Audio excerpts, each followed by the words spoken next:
falar disso, vamos aproveitar que o deputado Van Hatten já está aqui conosco, pronto para entrar na nossa conversa, e eu vou querer saber dele as impressões do Van Hatten, que está lá em Brasília.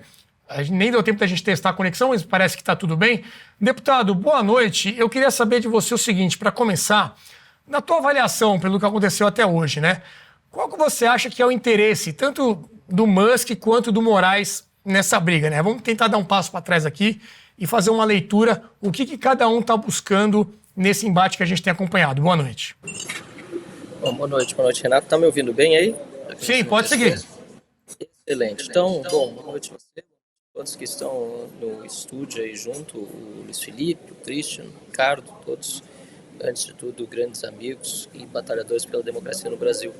Eu estou um pouco ruim de voz, talvez porque ando gritando demais, mas a nossa indignação ela é constante.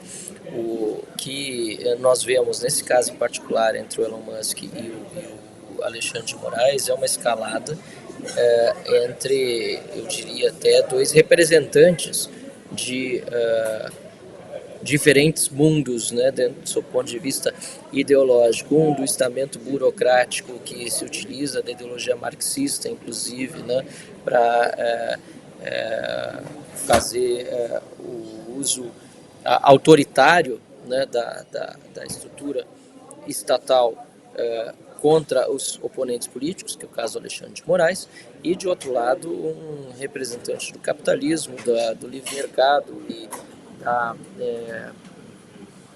da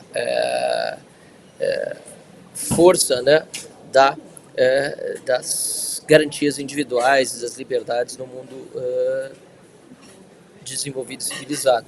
Então, nós vemos esse grande clash acontecendo entre esses dois lados. Eu acho que é importante essa pergunta porque ela tira um pouco desse nosso dia a dia, né, das notícias todas que nós recebemos, e é uma avalanche, né, de informação a cada minuto, né, não é nem a cada dia.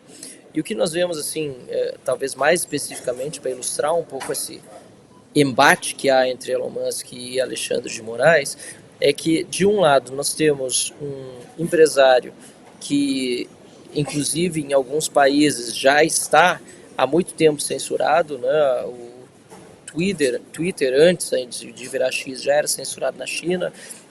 A batalha foi perdida na Índia, na Turquia, onde os regimes endureceram e alteraram as legislações para enquadrar redes sociais e fazer com que elas tivessem, como é o caso do X, que censurar e retirar pessoas da plataforma, mas lembrando, né, tudo por meio de decisões, mesmo que discordantes, né, baseadas em legislação, assim, pelo menos é a informação que nós colhemos até agora desses países. E, de outro lado, a ameaça que nós vemos ao mundo livre, constante, tanto na Europa como nos Estados Unidos, de que essa censura que acontece de uma forma tão forte, estatal, nesses países que são ditaduras, né, também está começando a acontecer de forma sutil.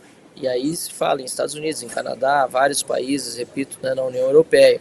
E o Brasil está, né, nesse contexto geopolítico entre esses dois mundos, digamos assim. É uma democracia recente que agora está num estado de exceção, tem uma Constituição vigente que garante que não há censura, mas uma figura como Alexandre de Moraes, que é apoiada por todos os demais ministros do Supremo Tribunal Federal, que age fora da lei de acordo com a sua vontade de uma maneira absolutamente arbitrária. E ao colocar o Brasil no centro dessa discussão, Elon Musk também auxilia, na minha opinião, a opinião pública internacional a perceber, principalmente no mundo livre, qual é o risco de se ter uma censura como a do X no Brasil, em que mais de 20 milhões de pessoas estão hoje sem acesso, a não ser por VPN, e ainda sob risco de pesadas multas, colocando o Brasil ao lado de países como, né, a China, a Rússia, o Irã e assim por diante. E para encerrar essa pergunta, até porque talvez esteja dando uma resposta um pouco longa demais, eu vejo que o Brasil, para o Elon Musk, acaba sendo um país bastante adequado para essa batalha, porque, por um lado, se ele perde a batalha no Brasil, Infelizmente, nós temos a consolidação ainda maior de uma ditadura aqui no nosso país, mas que, sob o ponto de vista geopolítico, ainda é um país, né, não diria marginal, que seria reduzir a importância do Brasil. Nós somos marginais, mas não é um país também que faz parte do grande centro ocidental, que é mais, né, o eixo ali, Estados Unidos, Europa, Japão. E se ganhar no Brasil, ele demonstra para o mundo todo que é possível ganhar essa batalha e dar um sinal de alerta muito forte para esses outros países onde a censura cada vez mais tem sido regra de uma forma mais sutil. Para encerrar, eu estou justamente aqui no Senado da República, aliás. Eu estou no cafezinho do Senado, estou acompanhando a sessão do Senado e está sendo muito importante porque no Brasil é o Senado que fiscaliza o Supremo Tribunal Federal e toda a pressão precisa ser sobre os senadores agora para que realizem o trabalho deles de investigação dos desmandos do Poder Judiciário e o processo de impeachment dos ministros do STF. Bem, deputado, a decisão monocrática do Moraes foi confirmada na primeira turma, né, por 5-0. E há quem diga que o Supremo ficou sem opção a não ser derrubar o X quando o Elon Musk tirou a representação aqui no país da empresa. Como é que você vê esse tipo de análise? Mas é uma mentira deslavada. Não existe obrigação legal para que a empresa do X, como o X, tenha representação no país. A verdade é que o Elon Musk protegeu seus funcionários ao demiti-los porque havia uma ordem de prisão em caso de não atendimento de determinadas demandas ilegais e inconstitucionais do Alexandre de Moraes, a representante jurídica do X no Brasil. Então, quer dizer, ele, na verdade, protegeu os seus funcionários. Repito, não existe essa obrigação de uma empresa estrangeira ter um escritório no Brasil, tanto não existe que uma das grandes discussões no PL das fake news, ou PL da censura, como nós sempre chamamos, é a de inclusão na legislação dessa obrigação para determinadas plataformas com número mínimo de usuários. Então é um absurdo agora dizerem que existe essa obrigação, se até poucos meses atrás se debatia a inclusão de um artigo desse tipo no projeto esse da censura. E foi importante também essa pergunta agora, porque eu aproveito para responder uma parte a mais que foi solicitada na pergunta anterior. Você perguntou qual é o papel do Elon Musk e do Moraes. Eu acabei só falando praticamente do Elon Musk e não tanto do Moraes. Esse apoio do STF todo ao Alexandre de Moraes demonstra também que há um entendimento, né, desse estamento burocrático, em larga medida também corrupto já há séculos no Brasil, de uma forma muito maior do que em outros países do mundo, essa união do estamento burocrático junto com os partidos de ideologia de esquerda contra quem tem defesa de liberdade, de ideias conservadoras, porque não é por acaso que essa decisão de bloquear o X acontece em meio a uma campanha eleitoral. Não só não é por acaso porque eu estou dizendo, não é por acaso porque o próprio ministro Alexandre de Moraes diz na sua decisão que o X deveria ser derrubado, pois havia um perigo in mora em virtude das eleições ou do processo eleitoral das campanhas políticas. Ou seja, há de parte do Alexandre de Moraes, que representa esse estamento burocrático, representa essa força do Estado, uma vontade de suprimir a dissidência, suprimir quem pensa diferentemente, aí não entra só numa questão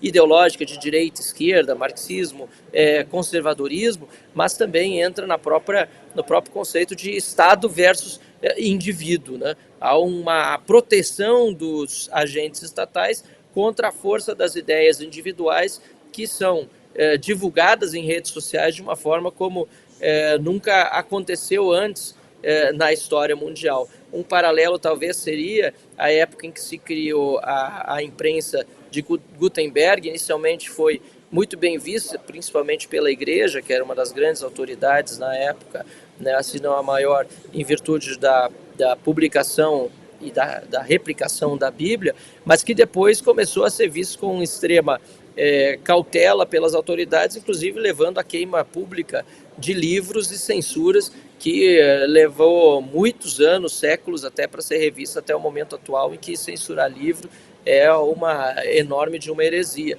Então nós estamos passando nesse momento um processo semelhante com as redes sociais e o Alexandre de Moraes, o STF, a própria Procuradoria-Geral da República, o PT, o Lula, todos fazem parte desse consórcio que lamentavelmente conta inclusive com o apoio de parte importante da grande mídia. Perfeito. E, deputado, você e outros parlamentares, por exemplo, o Nicolas Ferreira, continuam ali postando, né, dizendo que estão usando o VPN. Vocês não temem algum tipo de retaliação ali, já que estão dizendo, né, que não estão seguindo as ordens ali do Moraes?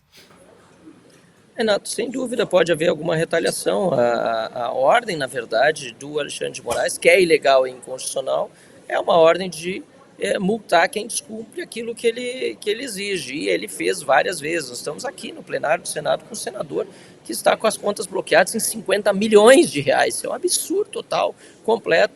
E não obstante, ele está aqui no plenário do Senado, inclusive acampou essa noite porque está com a luz cortada em casa, não tem mais dinheiro para pagar. É uma crueldade tão grande do Alexandre de Moraes que não pode ser uma pessoa considerada normal, do seu ponto de vista da sanidade das suas ações, na minha opinião. A minha responsabilidade como deputado federal é representar as pessoas, e as pessoas que hoje estão com medo, mas que votaram em mim, não esperam de mim que eu tenha medo, pelo contrário, esperam que eu tenha a coragem de enfrentar esse problema até para ajudá-las a perder o medo. Então, eu não me importo de continuar colocando, digamos assim, a minha cabeça a prêmio, muito antes pelo contrário, é a minha responsabilidade fazer isso, continuar tweetando, continuar usando o X, porque a Constituição me garante isso.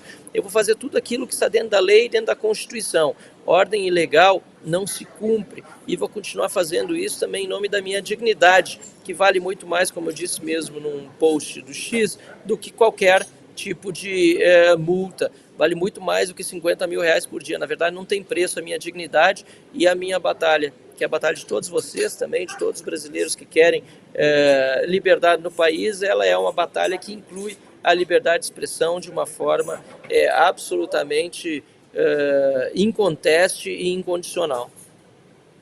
Deputado, por fim, foi feita uma DPF, né, uma ação pelo Partido Novo, que é o seu partido, que caiu com a análise do Cássio Nunes Marques lá no STF. Ali existe uma possibilidade de cassação dessa decisão do Moraes. Caso isso não dê certo, já tem algum próximo passo que está planejado para tentar reverter essa situação? Essa DPF caiu nas mãos do Cássio Nunes Marques, é uma grande oportunidade para ele, que foi indicado pelo presidente Bolsonaro, demonstrar que o seu compromisso com a liberdade de expressão, acertado inclusive com Jair Bolsonaro quando foi indicado, uma das poucas coisas que foi divulgada na época da sua indicação ao Senado como candidato a ministro do Supremo Tribunal Federal, é que o seu compromisso era com a liberdade de expressão. É uma grande oportunidade dele dar essa liminar a favor da liberdade de expressão e contra o bloqueio do X. Acontece que as informações dão conta na imprensa de que ele já estaria amarelando, ou seja, já estaria abrindo mão de dar uma decisão liminar e submetendo diretamente o plenário, que, como nós estamos percebendo, tem chancelado as decisões de Alexandre de Moraes. Vamos aguardar para ver se, de fato, ele vai fazer vai tomar essa atitude, que seria absolutamente covarde, no meu ponto de vista, porque ele, como os demais ministros que dão liminares, tem a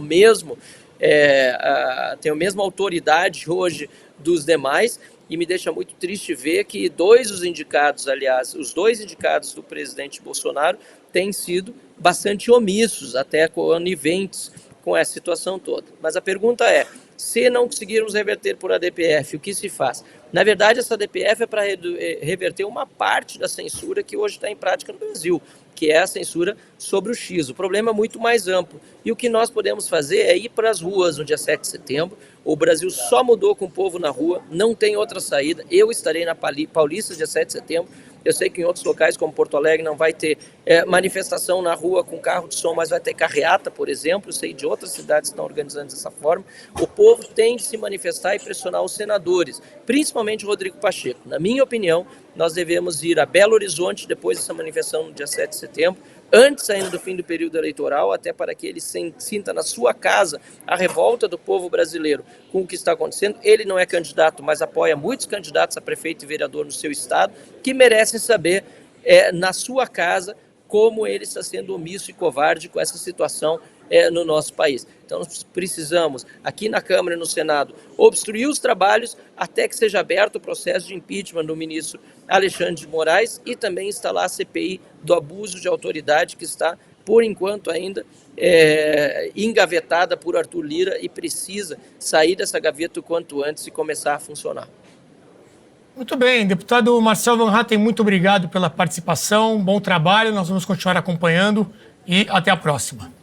Eu agradeço mais uma vez a oportunidade e, de novo, um abraço aos queridos amigos, ao Ricardo Gomes, ao professor Christian e ao Luiz Felipe, que junto comigo esteve até ontem aqui em Brasília e junto com a oposição tem trabalhado muito fortemente por um outro tema que é fundamental, só para concluir, que é a reforma do judiciário. Ela não é de curto prazo, que não dá para resolver da noite para o dia, mas é, sem dúvida nenhuma, o caminho mais efetivo para a gente evitar esses problemas no futuro outra vez. Muito obrigado. Maravilha.